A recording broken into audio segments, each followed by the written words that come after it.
and welcome to this month's edition of the Superintendent Update, our chance to speak with Burlington Superintendent of Schools, Dr. Eric Conti, about all the latest school-related news.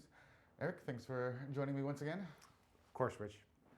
So, we're taping now on Wednesday.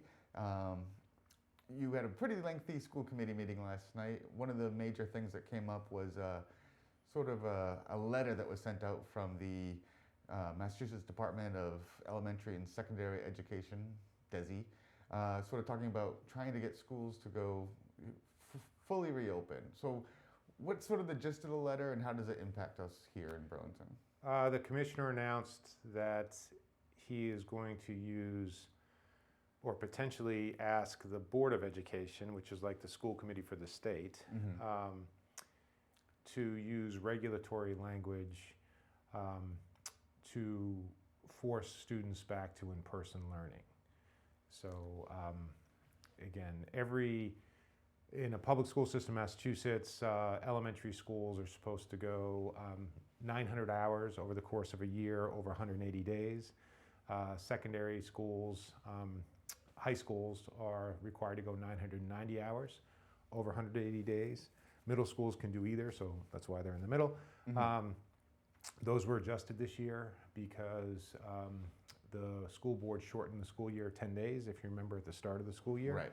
So we went from 180 days to 170 days, but there's still a number of hours that are associated with what we have to, where we have to educate students, called student learning time. And the commissioner is proposing not allowing hybrid time or remote time associated with the hybrid schedule to count towards student learning time hours. So I think he would force everyone then to bring students in. The state is also saying, though, they will honor parents who've chosen a fully remote experience. So we're not going to force every remote child in. I don't think we couldn't fit them and provide some of the distancing that the mitigation factors that we need. But I think that's the lever that the commissioner is looking to utilize, but he needs the board's permission to do that. So the state board is having that conversation, I think, in the next week or so. Okay. And from the discussion at the meeting, it seems like a lot of the time that would be added to elementary if they went from, the sort of being in person in the morning and then remote in the afternoon would be, a lot of time spent just getting lunch done and recess done. Do you think it's worth, the extra time that they'd have in person in the afternoon to sort of go through the process of figuring out all those, trying to get them safely in the cafeteria and out in the playgrounds? I have a hard answering any question directly, so I do. I think the more time the kids are sort of in front of their teacher, the better. I think our remote teachers are doing incredible work. Okay. So, but do I think that having students in for a full day in front of our talented teachers would be, a positive thing? Of course. There's all these different trade-offs, though. So when we developed a schedule over the summer, remember, we didn't know we were going to be able to stay in person as long as we have.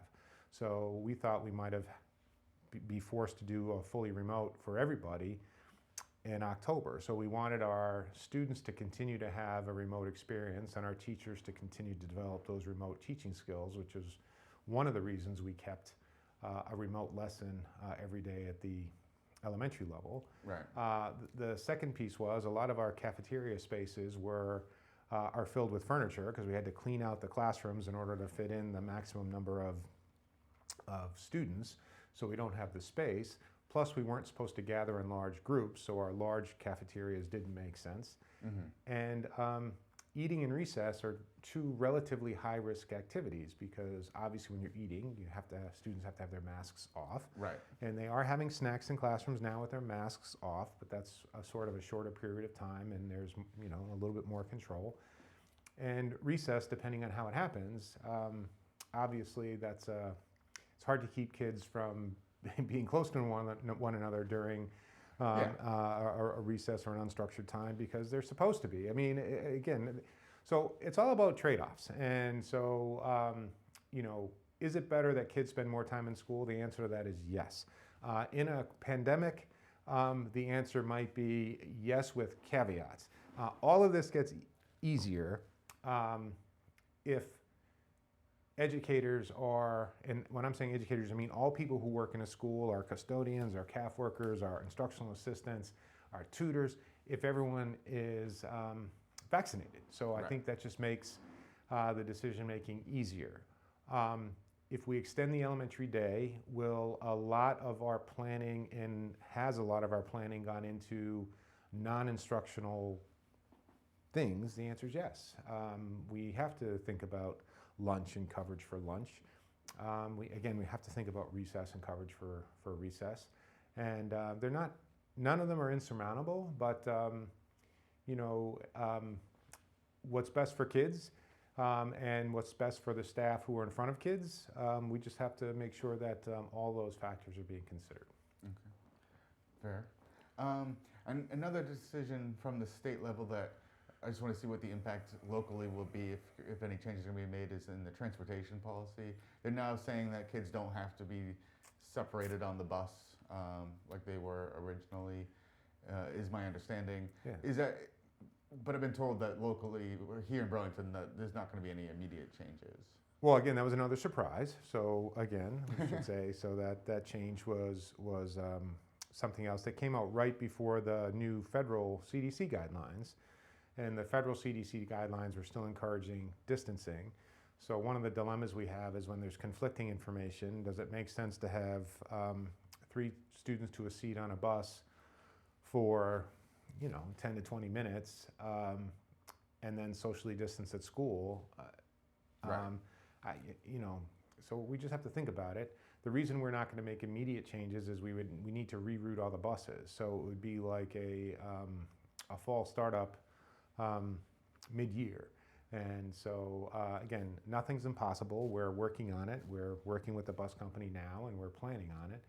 But I still have to work out in my head, does the practice on the bus impact what's going to happen in school? And if we're so careful in school, then why shouldn't we still be careful on the bus? When the weather gets better, I think things will get a little bit easier. We can leave the windows open on buses and classrooms. We can have more outside activities. I think that'll be helpful. But there's no sort of simple or straightforward answer, and I think a lot of people cling to reports and findings and regulations that support a perspective that they have, and I think that's great. And I'm trying to balance everything and all perspectives. And I think the point that we're starting from, especially at the elementary level, is one of high quality. Kids are in 5 days a week. Our teachers have done, again, an incredible job. And many of the communities that I speak with all the time are working to just get to the point where we've been since September 10th. Right.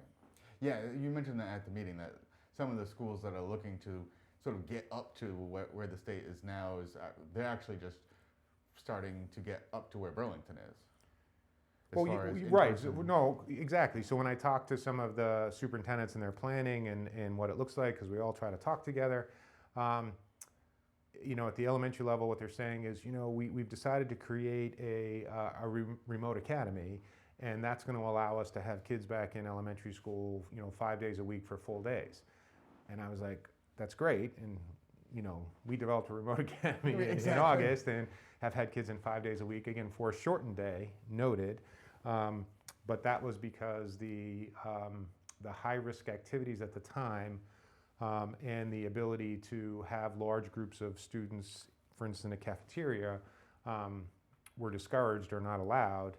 And again, if we thought by the middle of October we were going to be fully remote, we wanted to make sure that the students had continue to have that remote experience, right.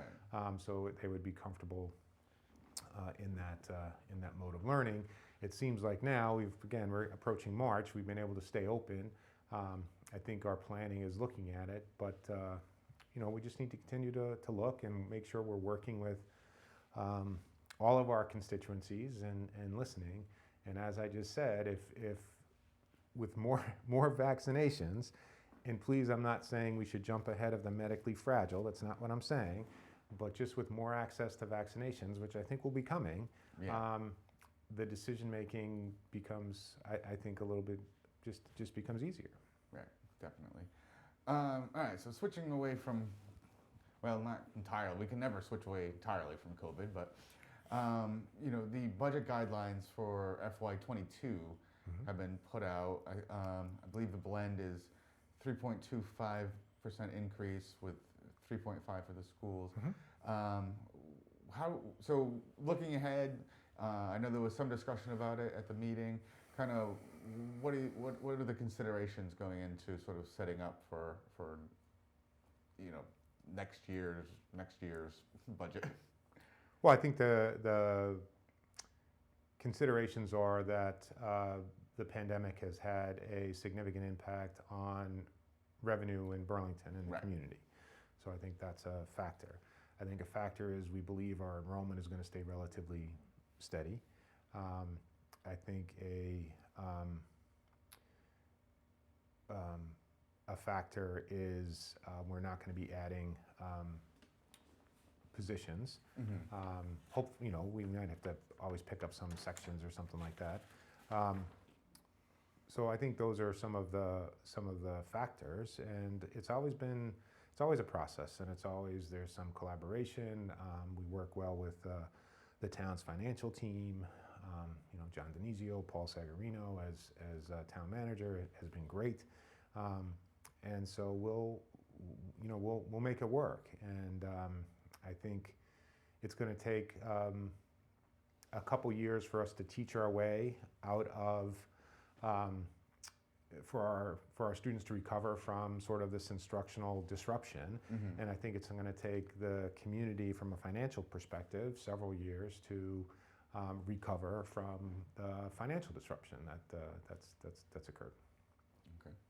And last thing, there's been some discussion about whether or not during a snow day it should be a traditional snow day or remote learning. I know the state had in last year, I think, said traditional snow days only, no remote learning, but then modified it. But then some parents raised concerns for special education students who have a more difficult time learning remotely. Where's that sort of conversation stand at this point? Hopefully the conversation stands that it's moot because it's spring. We get no more snow days. So, but I'm saying, if not, I think what I essentially said last night is if we do need another snow day, it'll be a traditional, snow day, which means we won't have school and we'll add that day on at the end of the year.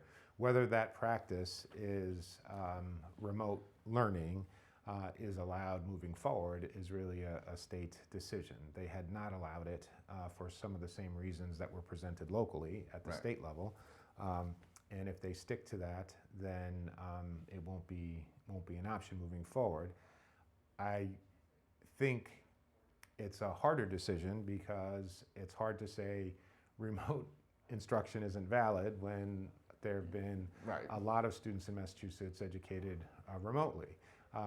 The equity question is a completely different question. Certainly needs to be considered, and the needs of all of our students, including our children with disabilities, has to be included in that conversation. So, again, for this year, I don't think it's going to be an issue. I think the parents here from our CPAC made a very good point, and I'm hopefully not going to be able to need to make that decision again. But if we do, it'll be a traditional snow day. All right. Let the kids go out sledding. But I'm with you. Let's have no more snow. I'm ready. I know I said that was the last thing. Real quick, though, I just wanted to let people know that last night at the meeting, you had a special guest with BHS Poet Laureate Diana Watson came on and recited her winning poem. And I think anybody watching this should go check that out because she was very impressive. They should. And then we also mentioned our girls basketball team, which was undefeated and were Freedom League champs. So I'm saying I think that was some success and some normalcy was great to experience. And I just want to make sure, Rich, that I end with gratitude again. I think our educators, our teachers, our principals, everyone in our schools is just working incredibly hard. I get frustrated when people talk about, I'm demanding that people get vaccines before they come back to work, and I just want to continue to say our folks have been coming to work every day since, again, our staff has been here all summer, and again, everyone's been here since September. So Right. we're looking at this, but again, our employees are showing up and coming to work and have never demanded that they be vaccinated before doing so. I just think we just need to make the vaccine available to them, and that makes some of our logistical planning and some of the changing guidelines that you even experienced this week, that would just be easier to handle. I do think we're going to be making changes to some of our schedules as we go along, as the weather improves, as the guidelines change, and as we learn more. And we'll just have to see how it goes. I'm really reluctant to pick dates, and I think some surrounding communities have sort of picked on April or March 15th, this is happening. I just don't know enough yet to pick a date, but reassuring everyone that our planning is going on anyway, and we're going to try to maximize learning for kids, as we have done, again, since this summer. Yeah, I mean, I think most people realize it's a pretty fluid situation. I mean, we've all had to be very flexible the entire, last March. So I think that makes perfect sense. All right, well, I definitely appreciate you coming in once again and sort of going over the big topics of the month, and I wish you the best of luck as things continue to change and be modified and move forward. Yeah, and if things pick up pace, we might have to do this more than once a month. So, We're always here. We'll try to do that. So thank you very much. Yeah, absolutely. Thank you.